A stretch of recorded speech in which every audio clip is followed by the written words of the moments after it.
Hi dears, ഇന്നൊരു healthy evening snack ആയാലോ? എണ്ണയിലൊന്നും മുക്കി പൊരിക്കാണ്ട് അതേപോലൊരു ടേസ്റ്റ് കിട്ടുന്ന ഒരു പലഹാരം മുട്ട വെച്ചിട്ടാണ് ഉണ്ടാക്കാൻ പോകുന്നത്. ഞാനിപ്പോൾ ഒരു 6 മുട്ട പുഴുങ്ങി എടുത്തിട്ടുണ്ട്. നിങ്ങൾക്ക് നിങ്ങളുടെ വീട്ടിലെ ആളെണ്ണം അനുസരിച്ച് മുട്ട എടുക്കാവുന്നതാണ്.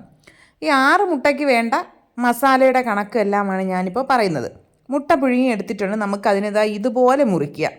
മുറിച്ചതിന് ശേഷം അതിൽ നിന്ന് മുട്ടയുടെ മഞ്ഞക്കരു മാറ്റി വയ്ക്കുക, വെള്ളം മാറ്റുക. അങ്ങനെ നമുക്ക് എല്ലാം റെഡിയാക്കി വെക്കാം. ഇനി ബാക്കി പരിപാടികളിലേക്ക് കടന്നാലോ? അതിനായിട്ടൊരു പാൻ അടുപ്പിലേക്ക് വെച്ച് കൊടുത്തിട്ടുണ്ട്. അതിലേക്ക് 1 ടേബിൾ സ്പൂൺ വെളിച്ചെണ്ണ ചേർത്തിട്ടുണ്ട്. അതിലേക്ക് ചെറിയൊരു കഷ്ണം ഇഞ്ചി, കുഞ്ഞൊരു കഷ്ണം ഇഞ്ചി പൊടിയായിട്ട് അരിഞ്ഞത് ചേർത്ത് കൊടുക്കുന്നുണ്ട്. 4 അല്ലി വെളുത്തുള്ളി എടുത്തിട്ടുണ്ട്, അതിനെയും പൊടിയായിട്ട് അരിഞ്ഞിട്ടുണ്ട്. ഇഞ്ചി വെളുത്തുള്ളി പേസ്റ്റ് ഉണ്ടെങ്കിൽ അതൊരു 1/2 ടീസ്പൂൺ ചേർത്താലും മതിയാകും. ഇനി ചെറിയ തണ്ട് കറിവേപ്പില കൂടി കുഞ്ഞായിട്ട് അരിഞ്ഞ് ചേർത്ത് കൊടുത്തിട്ടുണ്ട്. ഇനി ഇതിലേക്ക് എരിവിനായിട്ട് 1 പച്ചമുളകാണ് ഞാൻ ചേർക്കുന്നത്. അത്യാവശ്യം എരിവുള്ളതാണ് എന്ന് തോന്നുന്നത് കൊണ്ടാണ് 1 പച്ചമുളക് ചേർത്തത്. നിങ്ങൾക്ക് 2 പച്ചമുളകൊക്കെ ചേർക്കാവുന്നതാണ്. ഇനി ഇതെല്ലാം കൂടി നന്നായിട്ടൊന്ന് റോസ്റ്റ് ചെയ്തതിന് ശേഷം ഇതിലേക്ക് മീഡിയം സൈസ് സവോള 2 എണ്ണം എടുത്തിട്ടുണ്ട്. സവോള നല്ല ചെറുതായിട്ട് അരിഞ്ഞെടുത്തിരിക്കുകയാണ് ഞാനിപ്പോൾ. നിങ്ങൾക്ക് ചോപ്പറിലിട്ട് ചോപ്പ് ചെയ്തും എടുക്കാവുന്നതാണ്. പക്ഷേ ചോപ്പറിലിട്ട് എടുക്കുമ്പോൾ അതിൽ നിന്ന് നന്നായിട്ട് വെള്ളം ഇറങ്ങുന്നതായിട്ട് എനിക്ക് തോന്നിയിട്ടുണ്ട്. അതുകൊണ്ടാണ് ഞാനിപ്പോൾ അങ്ങനെ ചെയ്യാതിരുന്നത്. ഇനി ഇതിലേക്ക് നമുക്കൊരു 1/4 ടീസ്പൂൺ ഉപ്പ് ചേർത്ത് കൊടുത്തിട്ട് ഒന്നുകൂടെ വഴറ്റിയെടുക്കാവുന്നതാണ്. ഉപ്പ് ചേർക്കുമ്പോൾ എല്ലാവർക്കും അറിയാവുന്നതാണല്ലോ, ഇതൊന്ന് പെട്ടെന്ന് വഴണ്ട് കിട്ടും. ഇനി നമുക്കിതൊന്ന് അടച്ചു വെച്ച് കൊടുക്കാം. അപ്പോൾ ഈ ഉള്ളിയെല്ലാം കുറച്ചുകൂടി ഒന്ന് സോഫ്റ്റായി കിട്ടും. വീഡിയോസൊക്കെ കാണുന്ന കൂട്ടുകാർക്ക് ഇഷ്ടമാകുന്നുണ്ടെങ്കിൽ പ്ലീസ് ഒന്ന് ചാനൽ സബ്സ്ക്രൈബ് ചെയ്ത് സപ്പോർട്ട് ചെയ്യുക. വീഡിയോസൊക്കെ ലൈക്ക് ചെയ്യുക, കമൻറ്റ് ചെയ്യുക, ഷെയർ ചെയ്യുക. സ്കിപ്പ് ചെയ്യാണ്ട് മുഴുവനായിട്ടും കാണുകയും വേണം കേട്ടോ. പിന്നെ ബെൽ ബട്ടൺ അമർത്താൻ ആരും മറന്നു പോകരുത്. അതിലെ ഓൾ എന്നുള്ള ഓപ്ഷൻ തന്നെ പ്രസ് ചെയ്യണം. ഹൈപ്പും കൂടി ചെയ്തോളന്നേ. ഇനി നമുക്ക് സ്നാക്കിലേക്ക് വരാം. ഇതാ ഇപ്പോൾ ഉള്ളിയെല്ലാം ഏകദേശം നന്നായിട്ടൊന്ന് സോഫ്റ്റായിട്ട് വന്നിട്ടുണ്ട്. ഇനി നമുക്കിതിലേക്ക് ചേർക്കേണ്ടത് ഒരു മീഡിയം സൈസ് തക്കാളിയാണ്.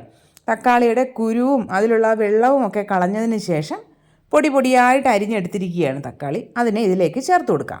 തക്കാളിയും ഉള്ളിയും എല്ലാം കൂടി ഒന്ന് യോജിപ്പിച്ച് കൊടുക്കാം. അതിനുശേഷം നമുക്കിതൊന്ന് അടച്ചു വെച്ച് കൊടുക്കാം. അപ്പോൾ ഈ തക്കാളി ഒന്ന് കുക്കായി കിട്ടും. തക്കാളി ഒന്ന് നന്നായിട്ട് സോഫ്റ്റ് ആയതിന് ശേഷമാണ് ഇതിലേക്ക് മസാലപ്പൊടികൾ ചേർത്ത് കൊടുക്കുന്നത്. മസാലപ്പൊടികളെന്ന് പറയുമ്പോൾ അധികമായിട്ട് ഒന്നുമില്ല. ഒരു 1/4 ടീസ്പൂൺ മഞ്ഞൾപ്പൊടി, 1/4 ടീസ്പൂൺ ഗരം മസാലപ്പൊടി, 3/4 ടീസ്പൂൺ മല്ലിപ്പൊടി, 1/2 ടീസ്പൂൺ കാശ്മീരി ചില്ലി പൗഡർ ചേർക്കുന്നുണ്ട്, 1/2 ടീസ്പൂൺ കുരുമുളക് പൊടി ചേർക്കുന്നുണ്ട്. ഞാൻ ആദ്യം 1/4 ടീസ്പൂൺ കുരുമുളക് പൊടി ചേർത്തു. പിന്നെ എരിവ് കുറവാണ് എന്ന് തോന്നിയത് കൊണ്ടൊരു 1/4 ടീസ്പൂൺ കൂടി ചേർത്ത് കൊടുക്കുന്നുണ്ട്. പിന്നെ നമ്മൾ മുട്ട വെച്ചിട്ടുള്ള സ്നാക്ക് ആകുമ്പോൾ കുരുമുളക് പൊടിയുടെ ടേസ്റ്റ് ഒന്ന് മുന്നിട്ട് നിൽക്കുന്നത് നല്ലതാണ്. മസാല എല്ലാം കൂടി ചേർത്തതിന് ശേഷം അതിൻ്റെ ആ ഒരു പച്ച ടേസ്റ്റ് മാറുന്നത് വരെ ഒന്ന് മിക്സ് ചെയ്യുക. ഇനി നമ്മൾ എടുത്ത് വെച്ചിരിക്കുന്ന മുട്ടയുടെ ഉണ്ണി ഉണ്ടല്ലോ, അതിനെ ഇതിലേക്ക് പൊടിച്ച് ചേർത്ത് കൊടുക്കാവുന്നതാണ്. നിങ്ങൾക്ക് ഒരുപാട് മുട്ടയുടെ ഉണ്ണിയുടെ ടേസ്റ്റ് ഇഷ്ടമല്ല എങ്കിൽ 1-2 എണ്ണം ചേർത്താലും മതിയാകും. ഞാനിപ്പോൾ അത് മുഴുവനായിട്ട് ചേർത്തിട്ടുണ്ട്. കാരണം ഇവിടെ മുട്ടയുടെ ഉണ്ണി ചിലവാകാൻ വലിയ പാടാണ്. അപ്പോൾ ഇങ്ങനെ എന്തെങ്കിലുമൊക്കെ ട്രിക്കുകൾ പരീക്ഷിച്ചാൽ മാത്രമേ ഈ സാധനം കുട്ടികൾ കഴിക്കുള്ളൂ. ഇതെല്ലാം കൂടി യോജിച്ച് കഴിയുമ്പോൾ മല്ലിയില ഉണ്ടെങ്കിൽ അത് കുറച്ച് ചേർത്ത് കൊടുക്കാവുന്നതാണ്. എൻ്റെ കയ്യിലിപ്പോൾ മല്ലിയില ഇല്ലായിരുന്നു, അതുകൊണ്ട് ഞാൻ ചേർത്തിട്ടില്ല. ഫ്ലെയിം ഓഫ് ചെയ്യുക. എന്നിട്ട് നമുക്കതിനെ ഒരു പാത്രത്തിലേക്ക് മാറ്റി കൊടുക്കാം. എന്നിട്ടത് തണുക്കാനായിട്ട് മാറ്റി വയ്ക്കാം. അതൊന്ന് പരത്തി വെച്ച് കൊടുക്കുമ്പോൾ ചൂടൊന്ന് ആറിക്കിട്ടും. നമുക്കിതിനെ ഒന്ന് ബോൾസാക്കി എടുക്കാനുള്ളതാണല്ലോ. ഇനി നമുക്ക് മറ്റൊരു ബൗളിൽ ഒരു ബാറ്റർ തയ്യാറാക്കി എടുക്കണം. അതിനായിട്ട് 1 കപ്പ് മൈദ എടുക്കുന്നുണ്ട്. നിങ്ങൾക്ക് വേണമെങ്കിൽ ഗോതമ്പ് പൊടി എടുത്താലും മതിയാകും. 1 കപ്പ് മൈദ എടുത്തിട്ടുണ്ട്. അതിലേക്ക് 1/4 ടീസ്പൂൺ ഉപ്പ് ചേർത്ത് കൊടുക്കുന്നുണ്ട്. പിന്നെ ആ ഒരു കളറിന് വേണ്ടി കുറച്ച് 2 നുള്ള് മഞ്ഞൾപ്പൊടി കൂടെ ചേർത്ത് കൊടുക്കുന്നുണ്ട്. അതും കൂടി ചേർത്തിട്ട് ഒന്ന് വിസ്ക് വെച്ച് മിക്സ് ചെയ്തെടുക്കാം. ഇനി ഇതിലേക്ക് വെള്ളം ചേർത്ത് കലക്കിയെടുക്കണം. ഞാനിപ്പോൾ 1 കപ്പ് വെള്ളമാണ് ചേർക്കുന്നത്. ആദ്യം 1/2 കപ്പ് വെള്ളം ചേർത്ത് മിക്സ് ചെയ്തു. പിന്നെ ഒരു 1/2 കപ്പ് വെള്ളം എടുത്തിട്ട് അത് കുറേശ്ശെയായി ചേർത്ത് മിക്സ് ചെയ്യുന്നുണ്ട്. വെള്ളം മുഴുവൻ ആദ്യമേ ചേർത്ത് ആകെ അലങ്കോലമാക്കരുത്. നമ്മൾ കുറേശ്ശെ വെള്ളം ചേർത്തിട്ട് വേണം മിക്സ് ചെയ്തെടുക്കാനായിട്ട്. ചില പൊടികൾക്ക് കുറച്ച് വെള്ളം മതിയാകും. അത് നോക്കിയിട്ട് വേണം ചേർക്കാനായിട്ട്. ഞാനിപ്പോൾ 1/2 കപ്പ് വെള്ളം ആദ്യം ഒഴിച്ചു. പിന്നെ വെള്ളം കുറേശ്ശെയായിട്ട് ഒഴിച്ചാണ് മിക്സ് ചെയ്തെടുത്തത്. ഇതൊരു ദോശമാവിനേക്കാളും ഒന്നുകൂടി ഒന്ന് ലൂസായുള്ളൊരു കൺസിസ്റ്റൻസിയാണ്. ഒരുപാട് ലൂസല്ല, നമ്മൾ നീർദോശ ഉണ്ടാക്കുന്ന ലൂസ് കൺസിസ്റ്റൻസി അല്ല. അത് നോക്കി നമ്മൾ ചേർത്താൽ മതിയാകും. നമ്മുടെ മാവ് റെഡി ആയിട്ടുണ്ട്. അതിനെ നമുക്ക് മാറ്റി വയ്ക്കാം. എന്നിട്ട് നമ്മുടെ ആ നേരത്തെ ഉള്ളിയുടെ മിക്സ് ഉണ്ടല്ലോ, അത് ചൂടാറിയിട്ടുണ്ട്. അതിനെ ചെറിയ ബോൾസാക്കി എടുക്കാം. ബോൾസാക്കി എടുത്തിട്ട് ഇതാ ഞാനിപ്പോൾ കാണിക്കുന്നത് പോലെ നമ്മുടെ മുട്ടയുടെ വെള്ളയ്ക്കകത്ത് ഫില്ല് ചെയ്ത് കൊടുക്കാവുന്നതാണ്. മുട്ടയുടെ വെള്ളയിലേക്ക് വെച്ചിട്ട് ചെറുതായിട്ടൊന്ന് പ്രസ് ചെയ്ത് കൊടുക്കണം. കറക്റ്റ് ആ 6 മുട്ടയ്ക്കുള്ള ഫില്ലിങ് മാത്രമേ ഉണ്ടായിരുന്നുള്ളൂ, അധികം ഒന്നുമില്ല. ഇനിയാണ് ഇതിലെ ഒരു ട്വിസ്റ്റ്.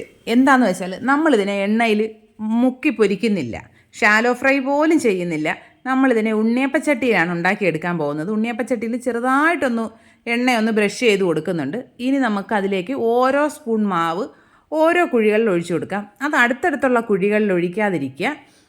ആ മാവ് ഒഴിച്ചതിന് ശേഷം ഉടനെ തന്നെ നമ്മുടെ ആ മുട്ടയുടെ ഫില്ലിങ് വെച്ച് കൊടുക്കുക. അത് വെച്ചതിന് ശേഷം അതിന് മുകളിലേക്ക് നമ്മൾ വീണ്ടും കുറച്ച് മാവ് ഒന്ന് ഒഴിച്ചു കൊടുക്കുക.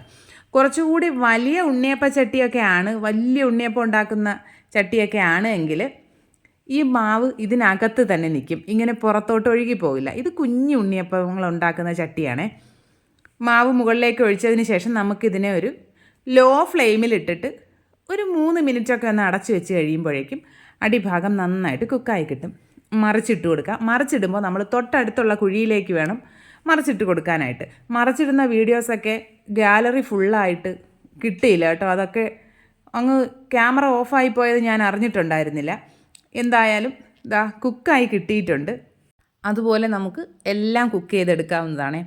ഇതിപ്പോൾ കണ്ടാൽ ബേക്കറിയിൽ നിന്നൊക്കെ നമ്മളില്ലേ ചെറിയ പുഡിങ്ങുകൾ വാങ്ങില്ലേ, അതുപോലെ ഇല്ലേ, എനിക്ക് അങ്ങനെയാണ് കേട്ടോ തോന്നിയത്. പക്ഷേ അടിപൊളി ടേസ്റ്റാണ് കഴിക്കാൻ. സ്കൂൾ വിട്ട് വരുമ്പോൾ ഇന്നിനി എന്താണ് സ്പെഷ്യൽ കൊടുക്കുക എന്നുള്ളൊരു ടെൻഷൻ വേണ്ട. അതിന് പറ്റിയൊരു ഐറ്റമാണ്. മുട്ട കഴിക്കാത്ത കുട്ടികളെ കൊണ്ട് മുട്ട കഴിപ്പിക്കാനുള്ളൊരു നല്ലൊരു വഴിയും കൂടിയാണ്. ഞാനിതിനെ ഒന്ന് മുറിച്ചുകൂടി ഒന്ന് കാണിച്ചു തരാം. നല്ല ഭംഗിയാണെന്നേ ഇത് കാണാനും കഴിക്കാനും. ഇങ്ങനെ മുറിച്ച് വെച്ചും വേണമെങ്കിൽ കൊടുക്കാവുന്നതാണ്.